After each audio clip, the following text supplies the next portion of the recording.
Alright guys, so we're coming back for the second time. I hope this is working for you guys. I've found this a lot easier to work with, trying to get material to you guys, and it's also that way no one has to wake up at 8:30 in the morning anymore, because I certainly am glad that we don't have to do that.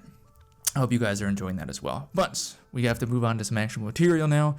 So keep an eye on some of the quizzes. Those things are going to get a little more difficult as time goes on. Quick thing before we get to today's topic is, yes, we do have to do readings. No, we're not going to go crazy with them.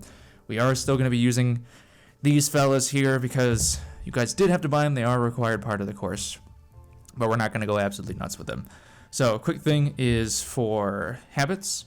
For habits, you're going to want to read, I put it on here, reading for Friday is going to be, so from habits, that should technically be italicized, but we're not keeping track at this point. It's going to be habits, it's page 92 to 90, that's not a 9, to 95.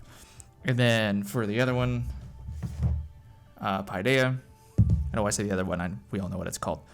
For Paideia, it's going to be page, I wrote it down over here, what is it? 43 and 46.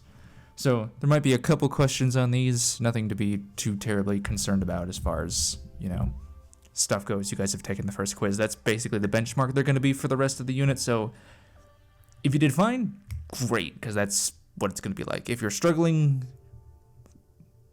let me know. Watch the lectures more times. That's one of the reasons they're videos. You guys can rewatch them. That's part of the point. Anyway, there's one of the things for the reading, but I'm not going to mention it now. I'm going to put it towards, well, somewhere else in the video. You'll have to listen for it. But that's a hint. That's probably going to be a question on a quiz at some point. But anyway, all right. So those are the textual readings for this week. For the thing that we're going to do today is we're talking about research. And one of the things you guys were wondering about is how to do research a bit better, or how to make it a little bit easier. Because a lot of the time, at least I know for me, when I'm trying to do research, it can often feel like I'm combing through a haystack. And there's just so much that, like, if your professor, well, just in this instance, just go ahead and use this, our very own class. I'm asking you for 12 sources. That's a lot of reading. That's a lot of material to go through. You shouldn't have to read all of it. I'm just going to say that right now. For any class that you take in the future that has a lot of research, you shouldn't have to read absolutely everything that you're looking through. That's a waste of time, and that's not efficient. So what we're going to be talking about today is a technique to help you guys make better use of your research time. I've heard it called a lot of other things, but I like to call it power reading. It also goes by the, name you might heard it, like to skim. It is kind of skimming, but it's a lot more effective.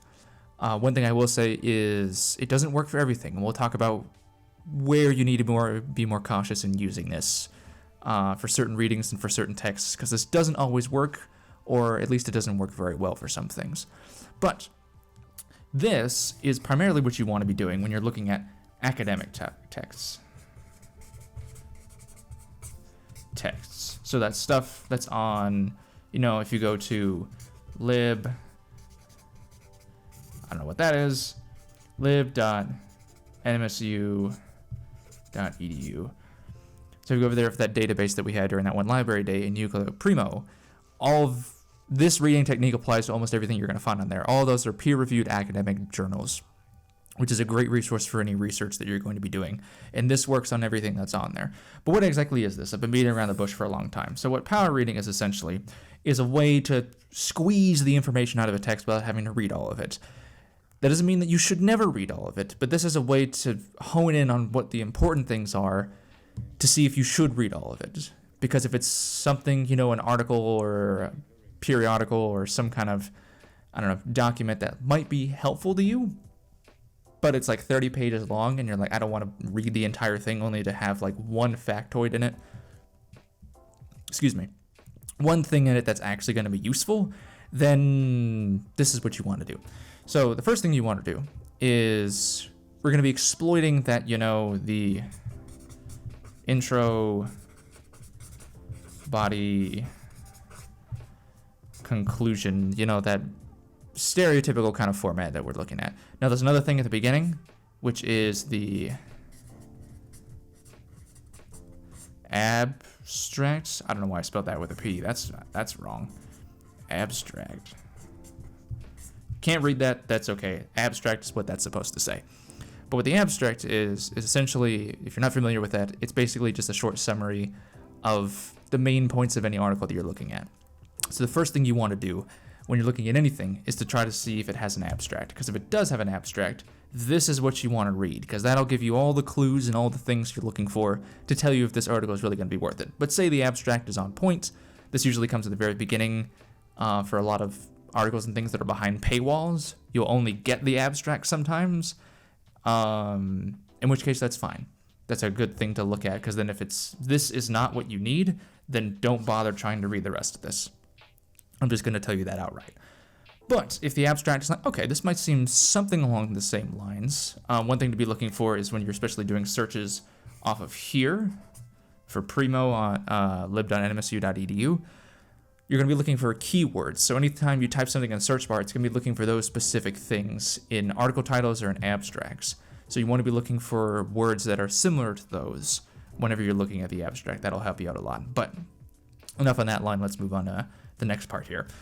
So the next part is, once you know that, okay, this is probably going to be something that's could be useful based on the abstract, the next thing you want to do is you want to read so let's draw a line here. So in order of what you want to read, once you know that this paper might be useful, once you've read the abstract and you're good to go, you're like, okay, I'll look at this a little bit more, is you're going to want to read, in order of what you want to read the intro, then the conclusion. Now that seems really backwards to some of you guys, but think about every time someone was asking you to write a paper. They're like, the intro should be what's, hooks you into something, and the conclusion should tell you why it was important, the proverbial so what of your paper. That's what everybody always tells you to do, right? At the end of the paper, it should be like, why is this important? Why did you have to write about this? Put that at the end. Everybody does that. All academic papers will do that. They'll tell you what their findings are, why they thought it was worth writing about at the very end. So it's worth looking at the intro, because that'll give you an overview of everything they're going to talk about. And when you look at the conclusion, that's going to tell you why they thought it was important to talk about it. And if these two things are, if either of these two things are not what you're looking for, then just move on. Just leave the paper. Don't even worry about it. If these two things are not in line, or at least tangentially related to what you're searching for, then the rest of the paper is probably not going to be helpful at all. It's not worth reading. But if you are looking through those and those pass and you're like, okay, this is along the lines of what I'm looking at, this is what I kind of want to do, then you're going to move on to the body of the paper. But you're not going to read the whole thing just yet. No. When you get to the body, what you want to do is you want to read the first and last sentence of each paragraph. Now, why do I say that? Because there's a reason why everyone wants you to write topic sentences, because the topic sentence is like a mini introduction for each paragraph. You guys have heard that a million times. But knowing that everybody has to abide by that, at least in academic papers and stuff along these lines, means you can crack the code and say like, oh, this is what this paragraph's about? That seems interesting. Let's move on. This allows you to get the idea, get the gist, get more of the details of the paper without having to read everything. Because generally what happens is, for a given paragraph, an academic paragraph, you have your first sentence. I don't know why I spelled it with a C. First sentence. And then you usually have I cannot spell on camera apparently. Evidence. I think that's how that's spelled. You have evidence, and then because I've run out of room, the thing you usually have after evidence is the hook or the transition to the next paragraph. Pretty simple. But looking at the first paragraph, I'm like, oh, that's what the rest of this is about. Then if you need more specifics, you can look into the evidence portion of this here. Does that kind of make sense? Because if you're looking at the first paragraph and it has nothing to do with your topic, then the evidence they're using to support that is not going to be helpful. You don't need those particulars. Just move on to something else. And then that'll be all. So it's only if you find that all of this matches, so the abstract is good, the intro and conclusion are exactly what you're looking for, each topic sentence of each paragraph is on point for the research you're trying to do, then read the whole article. because then you'll see how everything fits together, and because you'll have an understanding of how each part relates to the whole, you're going to get a lot more out of it. But only if you go through this whole process should you read the whole thing.